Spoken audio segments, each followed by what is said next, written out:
President El-Sisi reaffirms Egypt's steadfast rejection of any attempts to displace Palestinians. The Palestinian president issues a decree for the PLO to assume office if the position becomes vacant.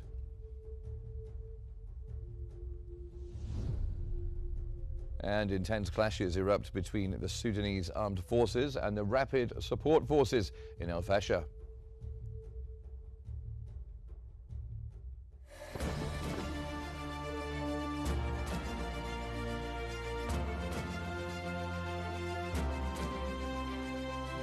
كل الشكر لمصر العظيمة، مصر الشعب المصري العظيم الذي نحبه من أعماق قلوبنا نحن كفلسطينيين. تقدير الكبير لدور مصر في منع أخطر مؤامرة كانت تجري، وهي التطهير العرقي والتهجير للشعب الفلسطيني. موقف مصر الذي منع التهجير، موقف مصر الذي ساند القضية على مدار عشرات السنوات الماضية. بات من الضروري والملح الآن التحرك وطنيا وفلسطينيا وبدعم من الشقيقة مصر من أجل بلسمة جراح شعبنا. لا يفوتني في هذه اللحظة أن أشكر إخواننا في مصر على الجهود الكبيرة التي بذلت. ما كنا نسعى إليه على امتداد الشهور الماضية بمساهمة نشطة من قبل إخوتنا في جمهورية مصر العربية كان يهدف إلى إقرار وإحلال وقف إطلاق النار. طالما احتضنت القاهرة اللقاءات الوطنية بشكل دائم.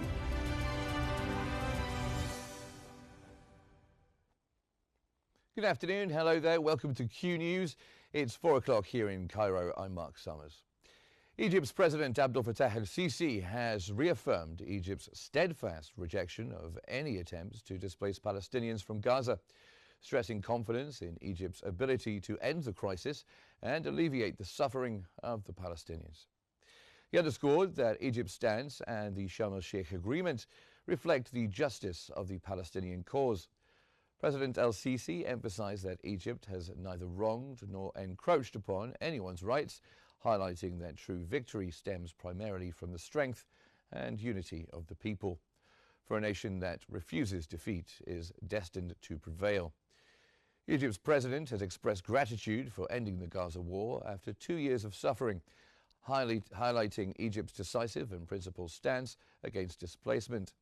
He stressed that Egypt's efforts focused on peace and Palestinian rights. That came as President el-Sisi attended Egypt's national celebration, Nation of Peace, marking the 52nd anniversary of the October War victory. Upon arrival, President el-Sisi signed Egypt's Message of Peace to the World, reaffirming peace as a strategic and enduring principle of Egypt's policy. The Egyptian president also praised the October War spirit, emphasizing that victory came through the strength and resilience of the Egyptian people.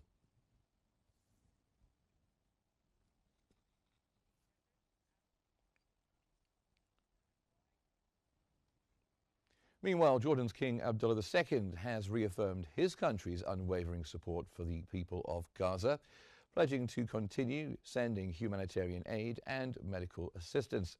Speaking at the opening of the second ordinary session of the 20th Jordanian Parliament, the king rejected ongoing Israeli violations in the West Bank and emphasized the Hashemite custodianship over Islamic and Christian holy sites in Jerusalem.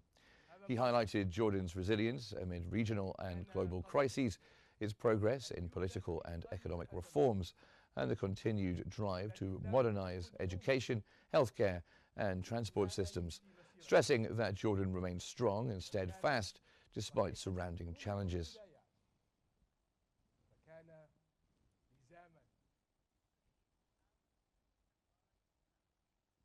Palestinian President Mahmoud Abbas has issued a constitutional decree.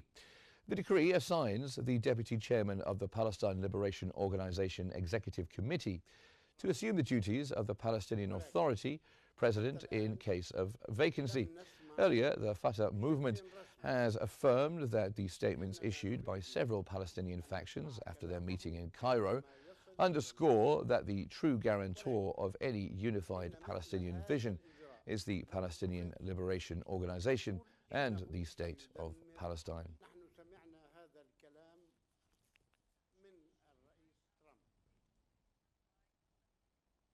Hamas leader Khalil al-Hayya has stated that Israel failed to achieve its objectives after 2 years of war, affirming that Hamas will not provide any pretext for renewed fighting. He revealed that 20 Israeli detainees were handed over within 72 hours of the ceasefire and that new areas will be searched on Sunday to locate the remains of Israeli detainees. Al-Hayya reaffirmed agreement among factions that the UN mission will oversee Gaza's reconstruction, stressing openness to any national figure residing in Gaza to manage the territory. He reiterated Hamas's readiness for elections, noting that the arms issue remains under discussion and that UN forces would be accepted as border monitors.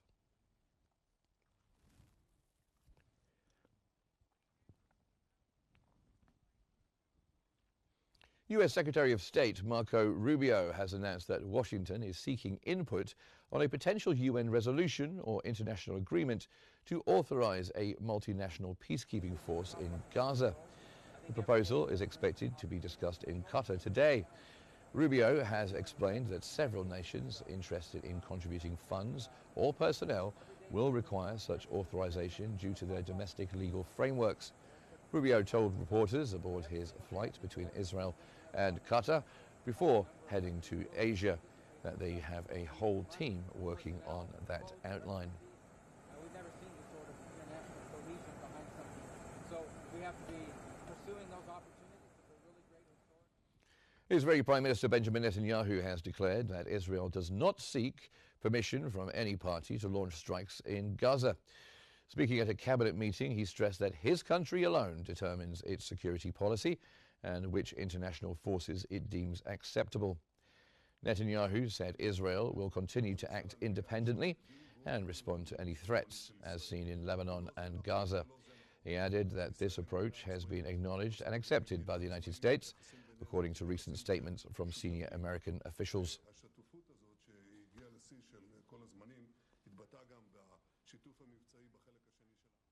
Now let's go into the newsroom where Selma is there for us. Selma. Thank you, Mark.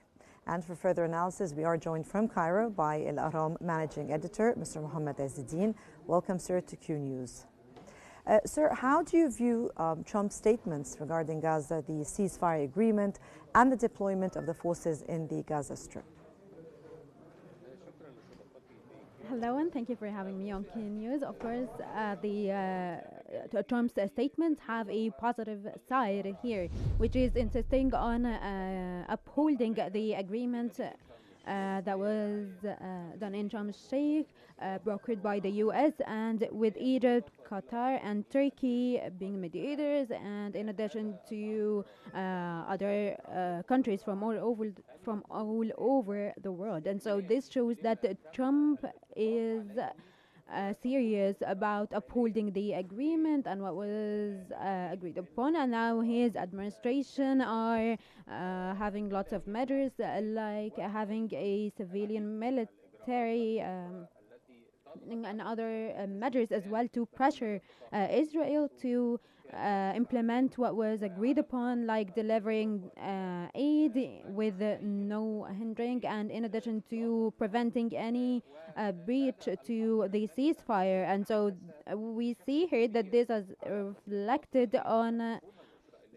the Israeli president, the Israeli Prime Minister Netanyahu, when he tried to show that Israel was the one in control and that the relationship with the U.S. is a partnership kind of relationship. And so, yeah, the U.S. pressure led to these statements. And also, Ben Gvir has released statements about 2 days ago and then also a few hours ago that have the same thing basically, but in a more serious tone. And so this shows that the U.S. role is very important and crucial, and it needs to go on with the mediators to uphold what was agreed upon in the truce.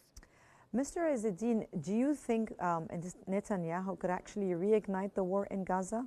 Do you think that might happen? Israel and the occupation country is known that they do not honor the agreement and truce, and so anything is expected from them, but they cannot have the chance in the first place, especially that they keep making up stories and attacks, justifications for the attacks also, like what happened with Israel saying that they have been justifying their actions, saying that Hamas did the breach of the ceasefire and so on. And so Israel, of course, will try very, very hard. They will put their blood, sweat and tears to hinder the upcoming phase and to have obstacles and barriers to make up some problems and, not keeping their end of the deal when it comes to delivering the aid after that was agreed upon in the Sharm el-Sheikh agreement today. Around 400 trucks were delivered today, but with the Egyptian pressure, this has pressured Israel to deliver when it was just 50 trucks before, and they will also pressure to have some kind of talks with the Palestinian factions that was under the support of Egypt and President al-Sisi to have a unified opinion and stance from the Palestinian factions, and then also having a technocratic committee to govern the Strip in the future. And this means that the Palestinian side, the mediators and Egypt and the international community are monitoring the agreement, and so them not holding up their end of the deal will be kind of hard for the far-right extremist government. Sir, can you share with us how do you view the Palestinian president's decision to appoint a deputy to act on his behalf in his absence? This is very important and should have happened a while ago, actually, but everything that's going on has led to this. But yeah, on the ground and in reality, this means that the Palestinian government and the Palestinian administration for the Palestinian state in the Strip and also in the future for Gaza will be ready in the event of anything happening, any obstacles, any problems, or if anything happens to the Palestinian government. And I think that this is a very successful decision, and it also supports the Sharm el-Sheikh agreement more, and this means that the Palestinian government aren't holding on to staying in control like some people are trying to claim, and that the Palestinian cause comes first. That this is a very important decision and couldn't be at a more perfect time. Mr. Izzeddin, what do you think, or what is your comment on Khalil al-Hayya's statements regarding Gaza and the ceasefire agreement? Of course, not just Khalil al-Hayya, but all the leaders of the factions, even the not so prominent one. And I think that the agreement that they have reached in Egypt under the IS shows that everyone in Palestine now knows how important and how sensitive the situation that we are in is, and that the Palestinian land is threatened, not just the Gaza Strip. And so, yeah, Egypt is working on preventing the displacement and to settle the Palestinian cause, and they have helped the international community and the U.S. to understand the cause for how it really is without the influence of the occupation government. And so we see that the statement of the leaders of factions, and especially Hamas leaders, shows that Egypt has put so much effort and did its part as right for its neighboring country without getting anything in return, just for the sole purpose of supporting the Palestinian cause. And so the Sharm el-Sheikh agreement wouldn't have happened without the Egyptian efforts, and also the Palestinian reconciliation and the statements, the positive statements, and praising and hailing the Egyptian role. This gives the right to Egypt and mean that everything that it has done ever since the war started, and the Egyptian stance and President el-Sisi stance from the very first moments, was a very important role, and it prevented displacement. And now Egypt is aiming to have a conference for reconstruction and to implement the upcoming phases with the international partners, and it will be in the second half of the upcoming November. And that was Mr. Mohammed Izzeddin from Cairo, El Ahram managing editor. Thank you so much, sir, for joining us here on Q News. And now we go back to Mark Summers in our studio. Mark. Thank you, Selma. Thank you very much indeed. Now, the Israeli occupation military has announced carrying out an airstrike in al-Nusrat in central Gaza, despite a ceasefire mediated by US President Donald Trump. Meanwhile, Al-Auda Hospital has reported receiving 4 wounded civilians after a strike hit a car near the Al-Ahli club in the al-Nusrat camp.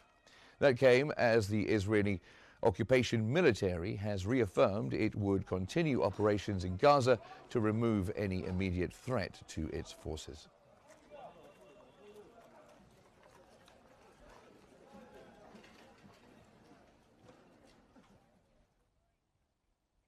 And in the West Bank, far-right Israeli Minister Bezalel Smotrich has urged pro-annexation settlers to hold weekly demonstrations similar to those protests by families of Israeli detainees, aiming to pressure US President Donald Trump into reversing his position to Israel's plan to impose sovereignty over parts of the occupied West Bank.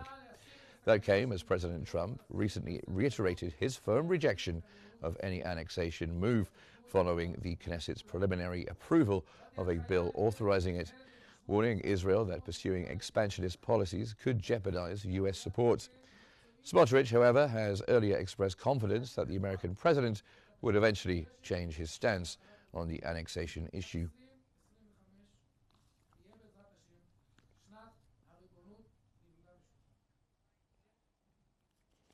Now, in other news, US President Donald Trump has held talks with Qatari Emir Tamim bin Hamad Al Thani, focusing on bilateral cooperation and key regional developments amid rising tensions. US President Trump praised the strong and enduring partnership between the two nations, describing Qatar as a great ally of the United States. He emphasized that the Middle East is now more stable and that Washington seeks to preserve that stability through continued cooperation with Doha.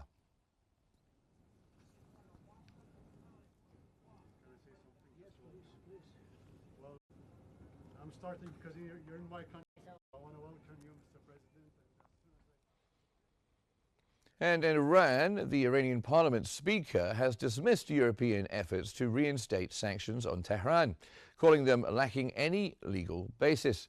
Speaking before Parliament, he said the joint message from Iran, Russia and China to the UN reflects a united stance against what they view as unlawful Western pressure, and added that under paragraph 8 of UN Resolution 2231, all prior restrictions have expired, affirming Iran's right to enrich uranium and closing its nuclear file at the Security Council. Meanwhile, he noted that the three nations' ambassadors sent a letter to the IAEA rejecting the snapback mechanism, calling it a legal victory for Iran and a sign of shifting global power dynamics.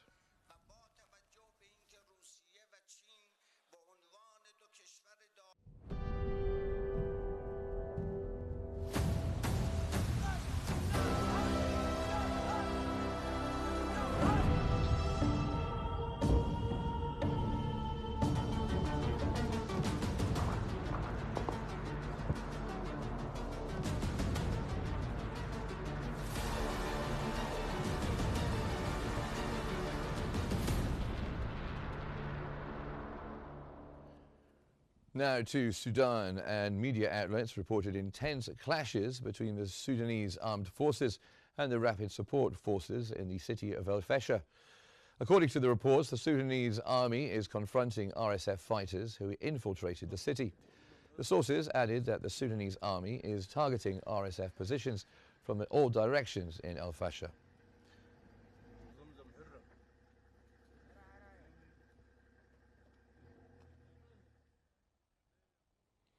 The Sudanese Doctors Union has announced that one person was killed and 3 others were injured following the Rapid Support Forces shelling of El Fasher Teaching Hospital. The union stated that targeting hospitals and healthcare facilities constitutes a war crime and a clear violation of international law. It also called on the international community to take immediate and urgent action to protect civilians in El Fasher.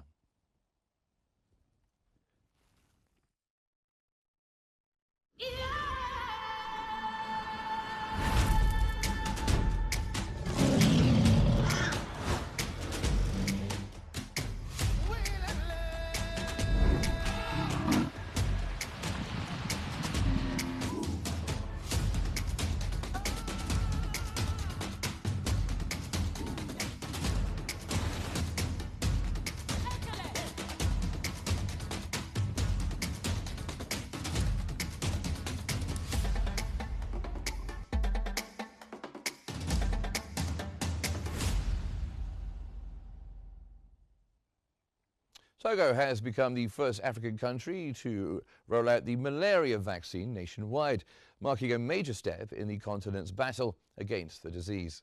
The vaccine's national launch follows years of pilot programs and international research partnerships. Health authorities say the campaign targets millions of children under 5, the group most at risk. Malaria remains one of Africa's leading causes of death, but experts believe the rollout could save tens of thousands of lives annually. The World Health Organization and Gavi have hailed the move as a milestone in Africa's public health progress.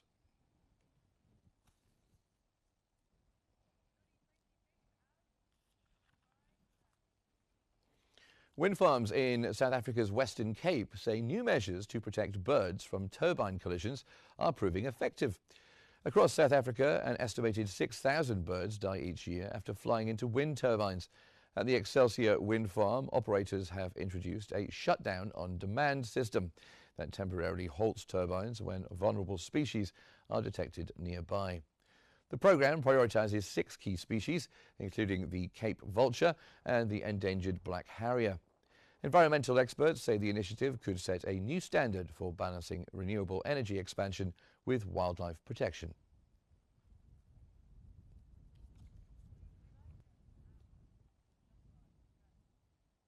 Malaysian Prime Minister Anwar Ibrahim has hosted South African President Cyril Ramaphosa in Kuala Lumpur ahead of the ASEAN summit. The two leaders discussed strengthening bilateral cooperation in trade, investment and renewable energy. Talks also focused on boosting South-South partnerships and coordination within multilateral platforms such as the United Nations and BRICS. Ramaphosa's visit comes as Malaysia prepares to welcome world leaders for the ASEAN summit, where regional security and economic integration are expected to dominate discussions.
Ukrainian President Volodymyr Zelensky has urged the international community to impose tougher sanctions on Russia and its allies after a deadly overnight drone attack on Kyiv, which killed 3 people and injured 31, including 6 children.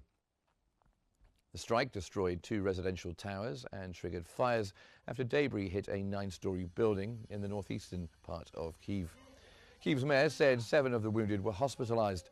Meanwhile, Ukraine's Air Force reported that 90 of 101 drones launched by Russia overnight were intercepted. Zelensky noted that Russia had used nearly 1,200 drones and over 50 missiles in the past week alone.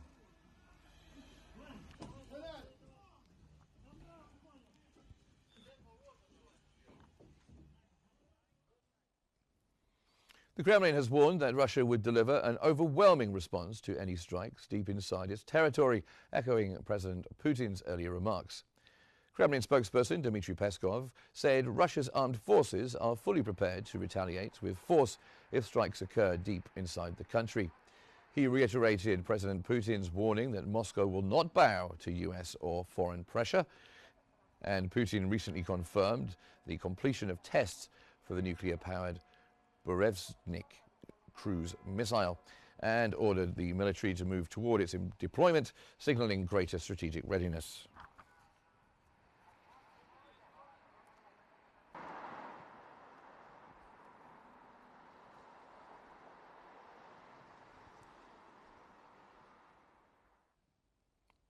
The Trump administration has prepared a new set of sanctions targeting key sectors of Russia's economy if President Putin continues to delay ending Moscow's conflict with Ukraine. Officials said Washington has also encouraged the European Union to use frozen Russian assets to fund US weapons purchases for Kyiv and is exploring similar measures domestically. While it remains unclear if these steps will be implemented soon, the move signals the administration's readiness to escalate pressure following Trump's recent sanctions on Moscow. Trump has acknowledged that securing peace in Ukraine has proven far more difficult than expected.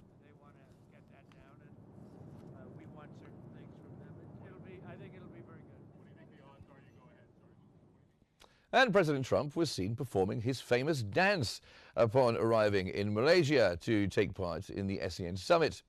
A clip showed Trump dancing as he was welcomed in Malaysia by Prime Minister Anwar Ibrahim. During the traditional Malaysian welcome dance, Trump joined in with his signature moves, followed by a dance from the Malaysian Prime Minister.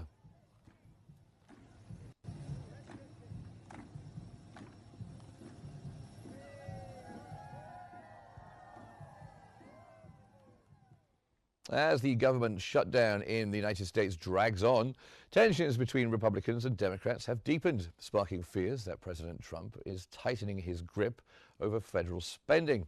During the stalemate, the White House has frozen billions in funds for Democratic-led areas, proposed mass layoffs, and redirected money to protect military and police pay. Meanwhile, lawmakers remain deadlocked, with Democrats demanding healthcare subsidies before approving funding. And even the grand old party, the Republican members, voiced concern over Trump's expanding control over federal spending.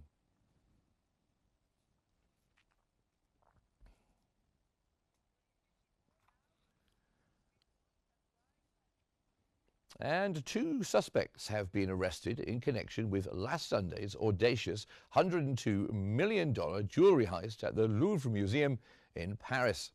According to French prosecutors, the men, both in their 30s, were arrested yesterday evening after an investigation by Paris's organised crime unit. Police sources told Le Parisien the suspects, known for past jewellery thefts, were identified through DNA found at the scene. One was caught at Charles de Gaulle Airport before flying to Algeria even, and the other was stopped near Paris. Authorities said the thieves struck in daylight and escaped within minutes.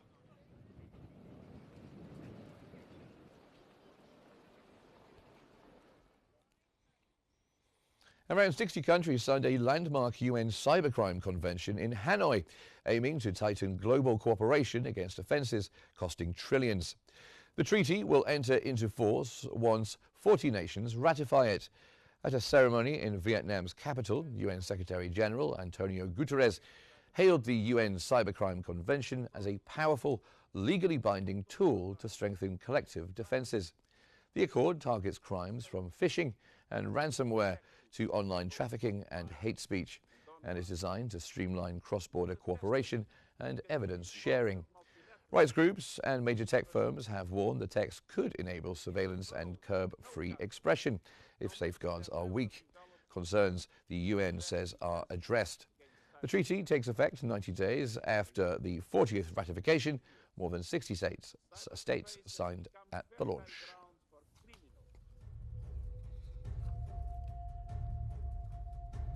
And just before we go, time to recap the main headlines this afternoon. President el-Sisi reaffirms Egypt's steadfast rejection of any attempts to displace Palestinians. The Palestinian president issues a decree for the PLO to assume office if the position becomes vacant. And intense clashes erupt between the Sudanese armed forces and the rapid support forces in El Fasher.